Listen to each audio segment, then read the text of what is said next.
On September 30th, 2025, after spending nearly 35 years on death row, Victor Tony Jones was executed by lethal injection at Florida State Prison in Stark, Florida.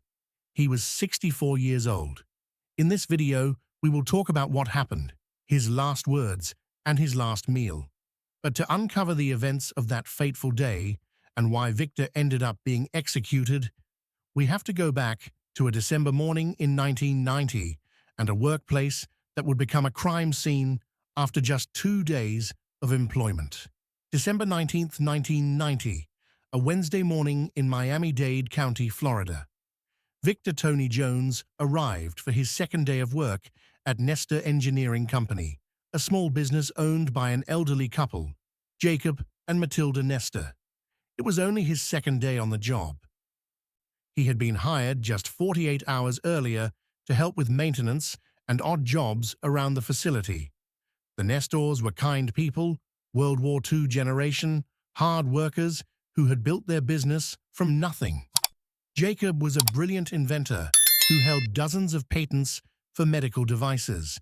Matilda was his secretary, his partner, his right hand. They trusted Victor. They had given him a chance, offered him work, welcomed him into their business. But Victor Tony Jones had other plans. That morning, armed with a knife, Victor would attack both of his elderly employers in their own workplace. He would stab Matilda Nestor in the back of the neck as she walked toward the bathroom. He would stab Jacob Nestor in the chest when he came to investigate. And even though Jacob, a 67-year-old war veteran, would fight back and shoot Victor in the head, both of the Nestors would die that day. Victor would rob them as they lay dying, taking their wallets, their money, their belongings. And when police arrived, they would find Victor locked inside the building, slumped on a couch, covered in blood, the stolen property in his pockets, and a confession on his lips. To understand how Victor Tony Jones became a murderer, we have to go back to his childhood and a place that would shape the rest of his life in the darkest possible way. Victor was born in 1961 in Florida.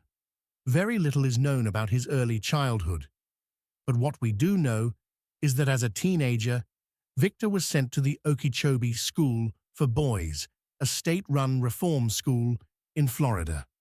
On paper, the Okeechobee School was supposed to reform troubled youth, to give them structure, discipline, and a second chance. But in reality, it was a house of horrors. For decades, the Okeechobee School for Boys, along with its sister institution, the Arthur G. Dozier School for Boys, were sites of systemic abuse, neglect, torture, and even death. Boys were beaten. They were starved. They were locked in isolation for days. They were sexually abused by staff members. Some boys disappeared entirely, their bodies later found buried in unmarked graves on the school grounds.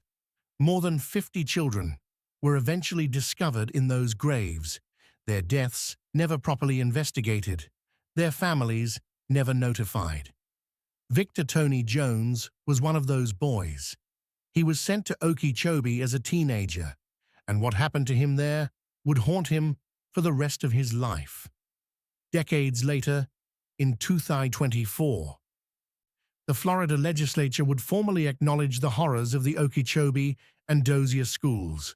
They passed a compensation program, apologizing for what they called a unique and shameful chapter in the history of this state. They set aside $20 million to compensate survivors of the abuse. And on January 6, 2025, the Florida Attorney General's office formally recognized Victor Tony Jones as a victim of abuse at Okeechobee. In July 2025, the state deposited compensation money into Victor's prison account, acknowledging that he had been tortured and abused as a child in their care. But just 53 days later, on August 29, 2025, Florida Governor Ron DeSantis signed Victor's death warrant. The same state that had just compensated Victor for the abuse he suffered as a child, was now preparing to execute him. Critics would call it hypocrisy. Supporters would say justice demanded it. But the contradiction was undeniable.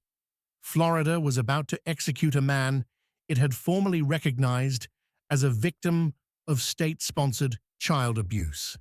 But we're getting ahead of ourselves.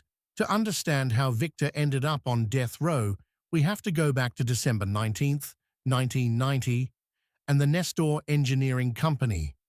Jacob Jack Nestor was 67 years old in 1990. He was a World War II veteran who had served in the U.S. Army in Europe for 5 years, returning home in 1946. After the war, Jacob became an inventor and sculptor. He was brilliant, creative, and hard-working. Over the course of his life, Jacob held at least 24 patents for medical devices. He invented a device to transplant leg arteries. He created a tool to chisel the middle bone of a nose for reconstructive surgery. He designed a special knife for hair transplants. He even developed a prosthetic for male impotence. Jacob's inventions were used by plastic surgeons and doctors throughout Florida. He made medical tools that saved lives and improved the quality of life for countless patients. But Jacob wasn't just an inventor. He was also an accomplished sculptor. His works were displayed in Miami's Federal Building and other locations throughout the city. During World War II, Jacob had been inspired by the Sistine Chapel, and that inspiration fueled his artistic passion for the rest of his life. People who knew Jacob described him as a man with a megawatt smile, a sharp sense of humor, and a constant stream of jokes. He was sarcastic, witty, and full of life. He loved his work, loved his family, and loved his wife. Matilda Dolly Nestor was 66 years old in 1990. She was part Italian, a matriarch who had worked as Jacob's secretary and right-hand partner in their business for decades. Dolly and Jacob had been high school sweethearts. They had built a life together, raised 2 children together, and worked side by side every single day. Dolly was known for her pasta sauce, a recipe that her granddaughter would continue to make decades later in her memory. She loved going to hair salons and the theater. She was warm, loving, and devoted to her family. Jacob and Dolly had 2 children, 4 grandchildren, and a life filled with love, laughter, and hard work. They had built Nestor Engineering Company together, and even in their 60s, they were still working every day, still creating, still inventing, still contributing. They were good people, they were kind people, and they trusted the wrong man. Victor Tony Jones was hired to work at Nestor Engineering Company in mid-December 1990. The Nestors needed help with odd jobs, maintenance work, and general labor around the facility. Victor seemed like a reasonable hire. He needed work. The Nestors needed help. It seemed like a mutually beneficial arrangement. December 18th, 1990 was Victor's first day on the job. Everything seemed fine. He showed up, he did the work he was asked to do, and he left without incident. December 19th, 1990 was his second day. It would also be his last, and it would be the last day of Jacob and Matilda Nestor's lives. That morning, Victor arrived at Nestor Engineering Company armed with a knife. Whether he had brought the knife from home or found it at the workplace, we don't know. What we do know is that Victor had made a decision. He was going to rob the Nestors, and if they got in his way, he was going to kill them. The attack began sometime in the late morning. Matilda Dolly Nestor was walking toward the bathroom in the rear of the building. She had no idea Victor was behind her. She had no idea he had a knife. She had no reason to be afraid. Victor was an employee. He was supposed to be working. But as Dolly walked down the hallway, Victor came up behind her. Without warning, without hesitation, he raised the knife and plunged it into the back of her neck. The blade severed her aorta, one of the largest and most critical blood vessels in the human body. The wound was catastrophic. Dolly collapsed. Blood poured from the wound, pooling on the floor beneath her. She tried to crawl, tried to move, tried to survive, but the damage was too severe. Dolly made it to the bathroom, where she collapsed and died. She was 66 years old. She had been walking to the bathroom in her own workplace when she was murdered by a man she had trusted, a man she had hired, a man she had given a chance. Jacob Jack Nestor was in the main office when he heard the commotion. Maybe he heard Dolly cry out. Maybe he heard the sound of her body hitting the floor. Maybe he just sensed something was wrong. Whatever the reason, Jacob came from the main office toward the bathroom to investigate. And when he turned the corner, he saw Victor standing there, covered in blood, holding a knife. Jacob realized immediately what had happened. His wife was dead or dying. And Victor was going to kill him too. Victor lunged at Jacob with the knife. Jacob tried to fight back, tried to defend himself, but he was 67 years old, and Victor was much younger and stronger. Victor plunged the knife into Jacob's chest. The blade punctured Jacob's heart. It was a fatal wound. Any doctor would have told you that Jacob Nestor was a dead man the moment that knife entered his chest. But Jacob didn't die immediately. Despite the fatal wound, despite the blood pouring from his chest, Jacob Nestor, the World War II veteran, the inventor, the sculptor, the husband, the father, refused to give up. He retreated to an office, stumbling, bleeding, dying with every step. And then, with blood soaking through his shirt, Jacob reached down and pulled the knife out of his own chest. Jacob knew he was dying. But he wasn't going down without a fight. He attempted to call for help, reaching for the phone, trying to dial, trying to get someone, anyone to come save him. But his hands were slick with blood. His vision was fading. His strength was leaving him. He couldn't complete the call, so Jacob did the only thing he could do. He retrieved his .22 caliber automatic pistol from a holster he kept in the office. Jacob raised the gun, his hands shaking, his vision blurring, and he fired. Once, twice, 3 times, 4 times, 5 times. 5 shots rang out in the small office, and one of those bullets struck Victor Tony Jones in the forehead. The bullet hit Victor right between the eyes, but it wasn't a fatal shot. The bullet didn't penetrate deeply enough to kill him. It lodged in his skull, causing a non-lethal head wound. Victor staggered, blood pouring from his forehead, but he was still alive, still conscious, still dangerous. Jacob Nestor collapsed. The effort of pulling the knife from his chest, of retrieving the gun, of firing 5 shots, had drained the last of his strength. He fell to the floor, his heart failing, his body shutting down. And as he lay there dying, Victor Tony Jones stood over him. Even though Jacob was dying, even though he had just been shot in the head, Victor wasn't done. He rolled Jacob's body over so he could remove property from his pockets. He took Jacob's wallet, he took his money, he took his keys, he took his cigarette lighter. He took a small change purse. And then Victor went back to where Dolly's body lay in the bathroom. And he robbed her too. He took her wallet, her money, her belongings. Jacob and Matilda Nestor were dead or dying. And Victor Tony Jones was looting their bodies like a scavenger, picking over a battlefield. After the robbery was complete, Victor staggered to the main office.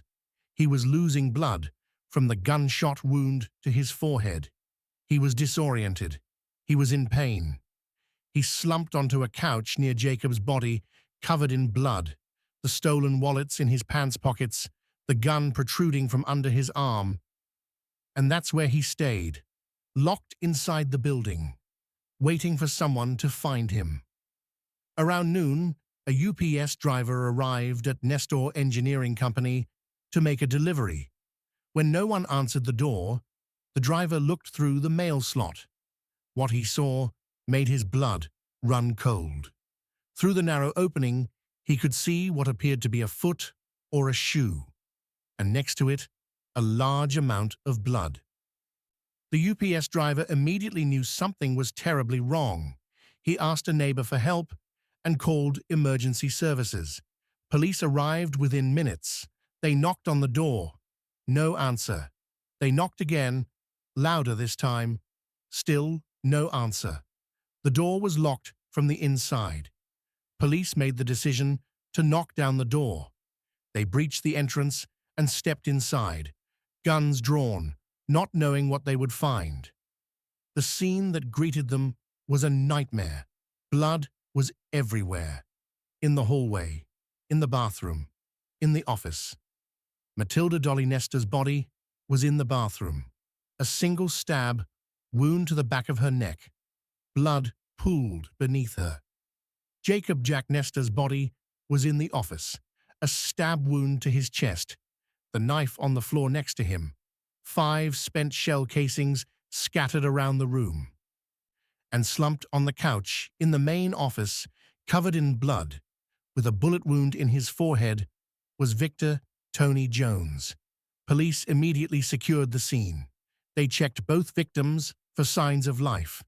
There were none. Jacob and Matilda Nestor were dead. Officers approached Victor carefully. He was conscious, but barely responsive. Blood covered his face, his clothes, his hands. The gun, Jacob's .22 caliber automatic pistol, was protruding from under Victor's arm. Police secured the weapon and searched Victor. In his pants pockets, they found the Nestor's wallets. In his front pockets, they found money and other belongings taken from the victims. The evidence was overwhelming. Victor Tony Jones had murdered Jacob and Matilda Nestor, robbed them, and then collapsed at the scene. Police arrested Victor and transported him to the hospital for treatment of his gunshot wound. In the police car, Victor made his first statement. "The old man shot me," he said, complaining that his head hurt. Officers attempted to question him further, but Victor refused to comment. At the hospital, doctors treated the gunshot wound to Victor's forehead. The bullet had lodged in his skull, but hadn't penetrated the brain. Victor would survive. And as doctors worked on him, Victor made a statement to a nurse that would seal his fate. "I killed those people," he said. "They owed me money, and I had to kill them." Victor Tony Jones was charged with 2 counts of first-degree murder, 2 counts of armed robbery, and 1 count of possession of a firearm by a convicted felon. The last charge revealed that Victor had a prior criminal record, that he had been convicted of a felony before, that this wasn't his first brush with the law. Victor's trial began in 1993 in Miami-Dade County. The evidence against him was overwhelming. The Nestor's wallets were found in his pockets. The murder weapon, the knife, had his fingerprints on it. He had been found at the scene, locked inside the building, covered in the victim's blood. He had confessed to a nurse at the hospital, and the forensic evidence told a clear story. Matilda Nestor had been stabbed in the back of the neck, her aorta severed. Jacob Nestor had been stabbed in the chest, his heart punctured. Both had been robbed. The prosecution argued that Victor had murdered the Nestors in cold blood during a robbery. They pointed out that this was only his second day on the job, that the Nestors had trusted him, that they had given him an opportunity, and he had repaid their kindness with murder. Prosecutors even mocked Victor during the trial, telling the jury that he had squandered the opportunities Florida had given him at the reform school, referring to the Okeechobee School for Boys as if it had been a place of rehabilitation rather than a place of torture. The defense tried to argue that Victor had not planned to kill anyone, that the murders had occurred during a confrontation that escalated out of control, that Victor had been under the influence of drugs at the time. Court records indicate that drugs played a significant factor in the crime. The defense also suggested that Victor had attacked the Nestors because Dolly had declined to pay him for work he hadn't finished, that this was a crime born out of frustration and addiction, rather than premeditation. But the jury didn't buy it. The evidence was too strong. The brutality of the crime was too clear. Victor had stabbed a 66-year-old woman in the back of the neck. He had stabbed a 67-year-old man in the chest. He had robbed them both as they lay dying, and he had confessed. On the verdict, the jury found Victor Tony Jones guilty on all counts. 2 counts of first-degree murder, 2 counts of armed robbery, 1 count of possession of a firearm by a convicted felon. The penalty phase of the trial began immediately. During the penalty phase, the prosecution argued that Victor deserved the death penalty because he had committed a heinous, atrocious, and cruel crime. He had murdered 2 elderly people in their own workplace. He had robbed them as they died. He had shown no remorse. The defense argued for mercy. They pointed to Victor's difficult childhood, though they did not present evidence about the abuse at Okeechobee. They argued that Victor deserved a life sentence rather than death. The jury deliberated. For the murder of Matilda Nestor, the jury voted 10-2 in favor of the death penalty. For the murder of Jacob Nestor, the jury voted 12-0 in favor of the death penalty. The judge agreed with the jury's recommendation. Victor Tony Jones was sentenced to death by electrocution, though the method would later be changed to lethal injection when Florida updated its execution protocol. Victor was also sentenced to life in prison for the armed robberies. He was taken to Florida State Prison in Stark to await his execution. For the next 35 years, Victor would sit on death row, filing appeal after appeal, trying to overturn his conviction, trying to save his life. But every appeal was denied. The Florida Supreme Court upheld his conviction. The federal courts refused to intervene. Victor's attorneys argued that the jury should have heard about the abuse he suffered at Okeechobee, that it was mitigating evidence that could have changed the outcome of his sentencing. But the courts disagreed, ruling that the issue was procedurally barred because Victor had not raised it during his original trial or in earlier appeals. In 2024, something extraordinary happened. The Florida legislature passed a compensation program for survivors of abuse at the Okeechobee and Dozier schools. They formally apologized for the horrors that had occurred at those institutions and set aside $20 million to compensate the survivors. On January 6, 2025, the Florida Attorney General's office formally recognized Victor Tony Jones as a victim of abuse at Okeechobee. In July 2025, the state deposited compensation money into Victor's prison account, acknowledging that he had been tortured and abused as a child in state care. And then, just 53 days later, on August 29, 2025, Governor Ron DeSantis signed Victor's death warrant. The execution was scheduled for September 30, 2025. The contradiction was stark and undeniable.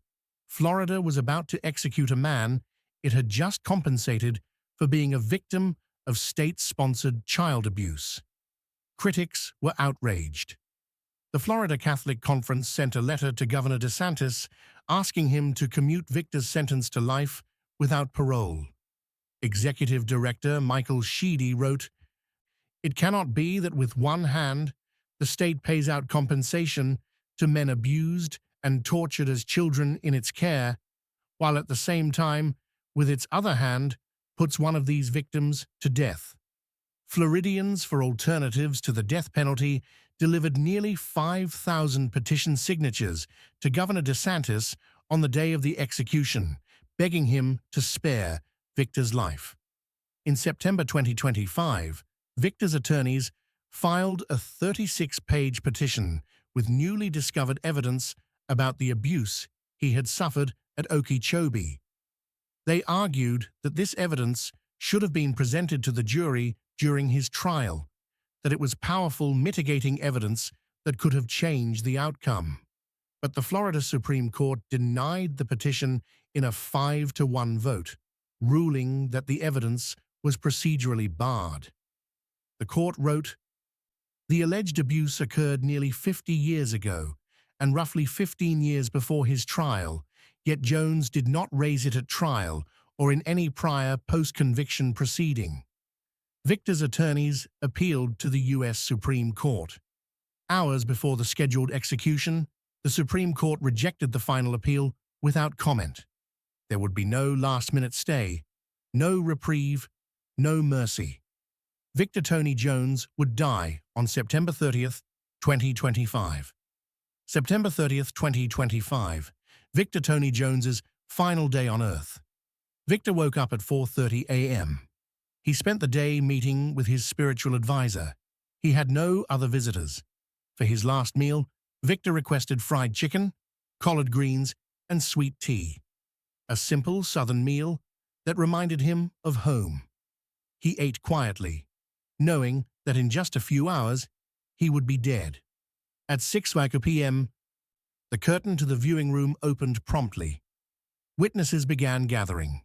Among them was Irene Fisher, the daughter of Jacob and Matilda Nestor. Irene had waited 35 years for this moment. She had lost her parents when she was in her 30s, and now, in her 60s, she was finally going to see their killer held accountable. Also present were members of the media, prison officials, and representatives from the Florida Department of Corrections. Outside the prison, about 60 protesters had gathered in a field across from death row. They held a mass, praying for Victor, praying for the Nestors, praying for an end to the death penalty. At 6 p.m., the protesters formed a line and took turns hitting a bell with a hammer, shouting, "It's not in my name," a declaration that they did not support the execution being carried out in their name as citizens of Florida. Reverend Philip Igito of Our Lady of Lourdes Catholic Church led the protest. Nearby, a counter-protester named Bill Campbell played upbeat music, disagreeing with the protesters supporting the execution. Inside the execution chamber, Victor Tony Jones was strapped to a gurney, his arms extended, IV lines inserted into his veins. At 6:00 p.m., the warden asked Victor if he had any final words. Victor turned his head slightly and said, "No, sir." Those were the last words Victor Tony Jones would ever speak. At 6:02 p.m., just 2 minutes after the curtains opened, the drugs began flowing into Victor's veins. Florida used a 3-drug protocol for executions. The first drug was a sedative designed to render Victor unconscious. The second drug was a paralytic that would stop his breathing. The third drug was potassium chloride, which would stop his heart. The warden shook Victor and shouted his name minutes into the injection. There was no response. Victor's face lost color as he lay motionless on the gurney.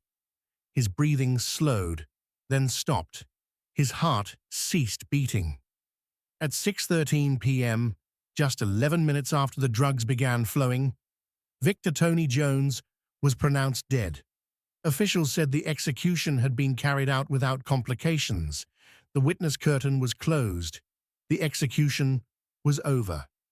Victor Tony Jones, who had spent 35 years on death row, who had been recognized by the state of Florida as a victim of child abuse, who had murdered two elderly people on his second day of work, was dead at the age of 64.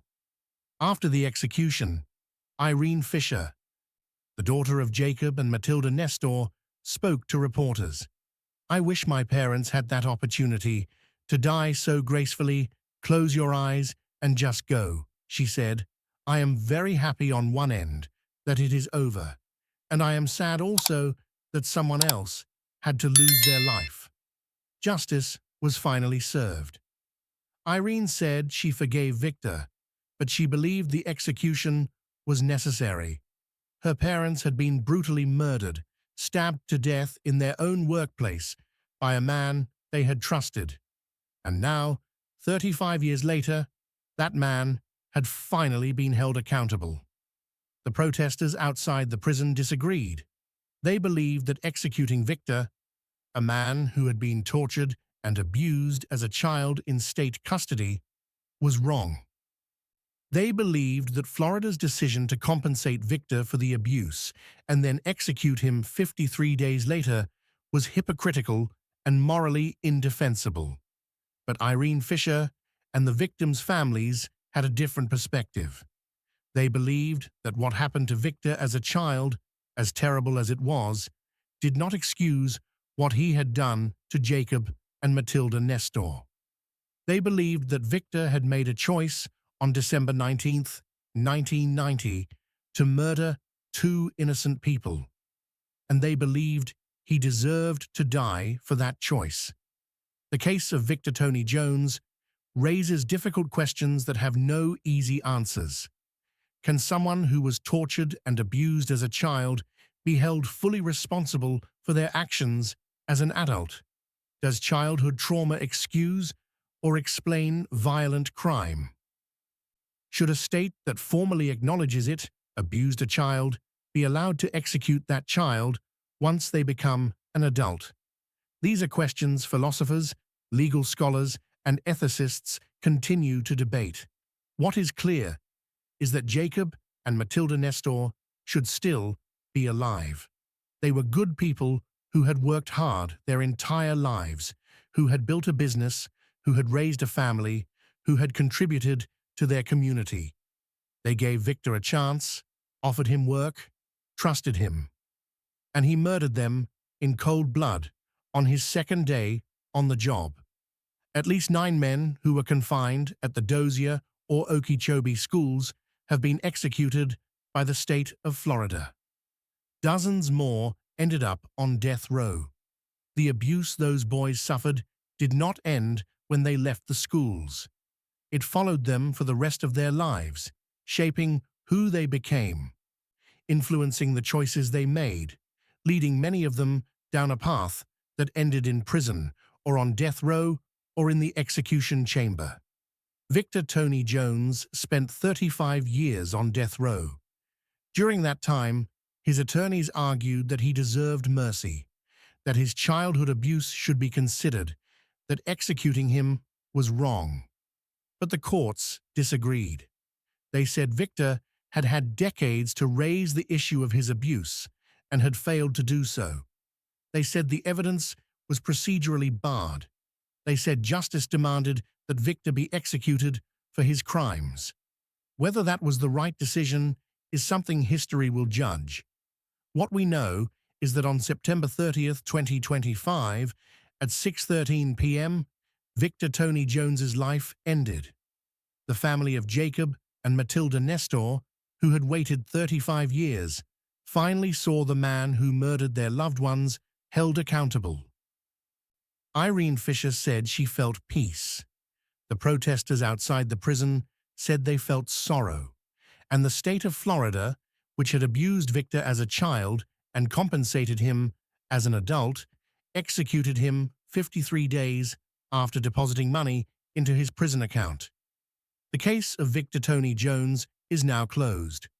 A man who was tortured as a child in a state-run reform school. A man who became a murderer, stabbing 2 elderly people to death on his second day of work. A man who spent 35 years on death row. A man who was recognized as a victim of state abuse and compensated just weeks before his execution.